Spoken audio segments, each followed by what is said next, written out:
aesthetes of style. They love sort of really formal, tactile aspects of design. They're very personal and idiosyncratic in their design, trying to win design awards. The agents of neutrality, they like rule all that out. No personal expression. We want systems, grids, methodologies, and processes that you have to follow. Very technically focused. These are kind of, in my mind, they're both kind of bad designers, right?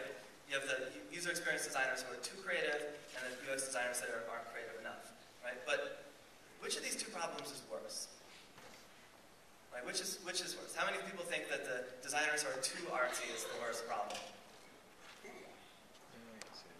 How many think the designers who aren't artsy enough, aren't creative enough is the worst problem? That's good. I'm with the latter group. In my mind, the second problem is by far greater because it's actually, we make products now that actually work pretty much fine. They work fine, technically. It's just that they're boring to use, they're ugly, they're depressing to use.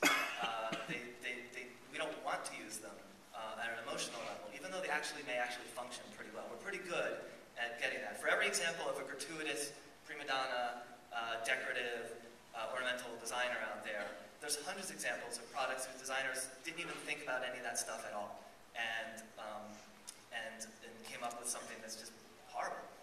It's passable, but it could be better. I think it's sort of the first one is, it's definitely a problem, but it's something that we can get over. The latter is something that we have to work a little harder to get over.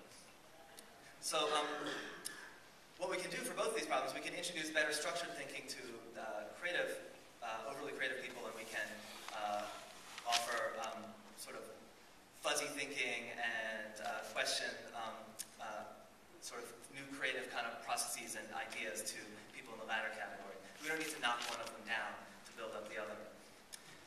So back to Google again. I was just talking about praising them for their minimalist aesthetic and the extremity of that. How many of you remember the story from last year about Doug Bowman's, the visual design director, leaving the company? Anyone hear about that? It was kind of a big kerfuffle around. He was a very known web designer. He was brought into Google to sort of lead the visual